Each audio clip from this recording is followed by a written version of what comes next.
intro.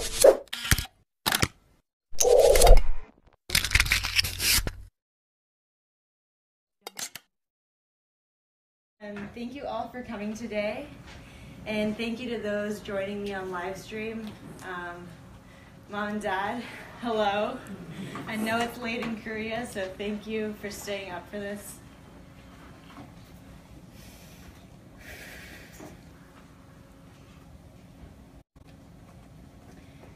Honestly, I'm floored by your support. And for those of you who are totally confused by the scale and size of what is going on Wednesday I sent out a plea for solidarity. Solidarity with individuals like myself who have been asked to question ourselves, specifically our appearance, for the comfort of others. The only question that this has led me to ask is how much longer we need to put up with this nonsense. As I imagine it's been for many of you, the past couple of days have been filled with a lot of confusion and total disbelief, disappointment, but most overwhelmingly, pain. Pain not just because of my own experience, but pain because of the overwhelming amount of messages that I've received over the past couple of days. Come on in. Of people like yourselves sharing your stories of being put down and being made to feel like less because of someone else's words and perceptions. And I feel your pain.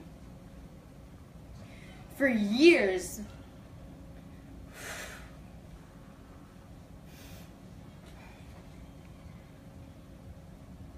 we've made excuses for unacceptable behavior. But I am done saying this is water, because this is not a matter of you having a bad day.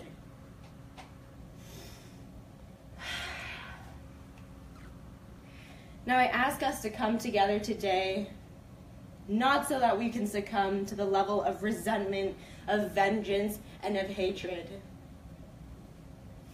Rather, I ask us to come together with and in compassion, because this topic transcends all of our social identities and taps right into the heart of who we are.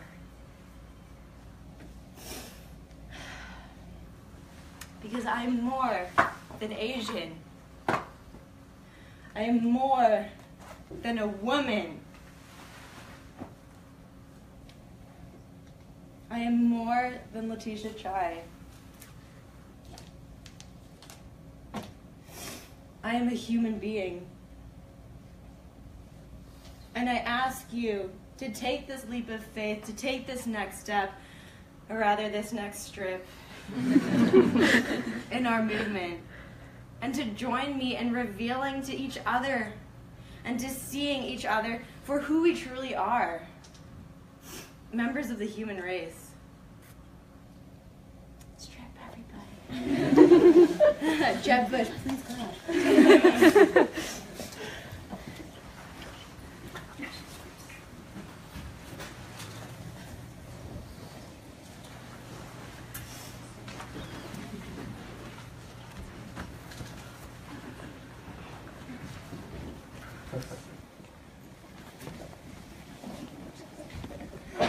So cheeky. So look around and rejoice. We are so triumphant, but most importantly, we are equals. And I thank you for taking this step and for taking this leap of faith. And I hope that this is only the beginning of a conversation that I did not think that we still had to have. But we do, and we are here to make it continue. So thank you. All right. On my pieces.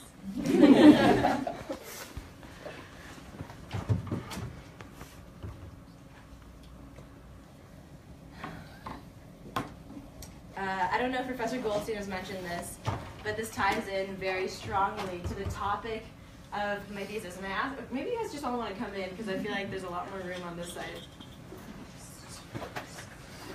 So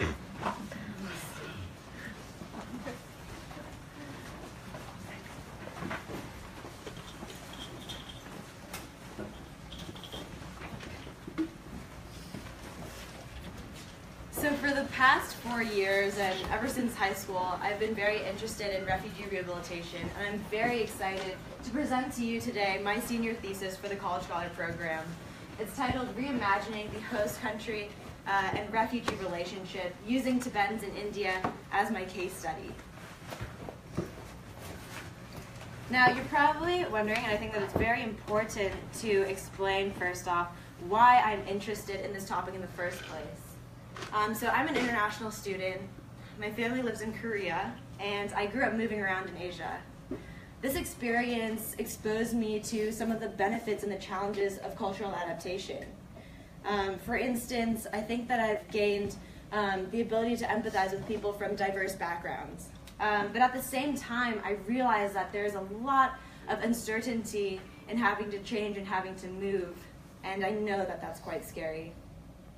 On a very personal note, this has made me ask the question of how we can create a sense of home for those in unstable circumstances. And this journey has led me to a number of places. One place I'd like to focus on is Myanmar. This is where I went the summer after my sophomore year, and I was going to do research on ethnic conflict and the prospects for reconciliation in Rakhine State, which is this area right here, on the border of Bangladesh and Myanmar. If you've been following the news, you know that right now there's an ethnic cleansing, I would call it a genocide, happening in that area, and I spent lots of time with Rohingya women who told me about their unstable circumstances, who told me that they were constantly afraid of sexual abuse in the camps. You know, and these are women who are supposed to be citizens of a nation that have disowned them. And I was shocked, and I realized the situation for refugees is far worse than we even know it to be. However, I was totally floored by the fact that there is a completely different reality, specifically in India for Tibetan refugees, which is where I went the following summer. In India, I was working for the Central Tibetan Administration, which is the government in exile, and there I discovered that my Tibetan friends like Kaesang and Rabjam and Yeshi, they are politicians and artists, hospitality entrepreneurs, and I wondered, how is it possible that there's such a diversity of refugees? Now, the definition of a refugee is someone who has a well-founded fear of being persecuted on the basis of their race, religion, nationality, membership of a particular social group or political opinion, and lacks the protection from their home country. However, within this group is a smaller community, I would say rather big, of protracted refugees. And these are refugees who've been living in exile for at least 5 years, but that's not the case. 11.6 million individuals in the world are protracted refugees. And the average time in exile for these people is 26 years, and this is not including Palestinian refugees. If we included them, the average would be at least 50 years. Now, this led me into this whole exploration of how are people working on refugee rehabilitation, and after reading lots of studies and papers and UNHCR reports, I came across this, refugee self-reliance, which is used as kind of the gold standard of refugee rehabilitation. So what is it? It's the social and economic ability of an individual, a household, or a community to meet their essential needs in a sustainable manner. And this seems kind of vague and huge, but there are measurements for this. The 11 measurements are incredibly diverse. They include things like income or employment or education, access to shelter, water and health facilities, legal status, and community well-being. These experiences and this research led me to this understanding of refugee rehabilitation and the prospects for how we can make an innovation in this field. So I've made this matrix, and I believe that this can help us kind of understand where we want to work towards and where we are today. So there are a variety of perspectives on refugees, but I think the two major ones that I want to focus on today are host countries and individuals who perceive refugees as a burden. So we're really familiar with this narrative. It's what Trump uses to discriminate against immigrants. And it's this perception that refugees are people who just take assistance and return nothing. However, there is an alternative, which is to view refugees as a benefit, to view refugees as people who are capable of reciprocating assistance, who are capable of reciprocating and contributing economically, socially, and culturally to the host country's environments. And I think that this is very highly related to refugee self-reliance. On the lower part, we see low self-reliance and high self-reliance. The way that I perceive it, Myanmar is in this lower left-hand corner, where they perceive refugees as a burden. They're internally displaced people, actually. Also a class of displaced populations. And there's low self-reliance. Low self-reliance meaning that they rely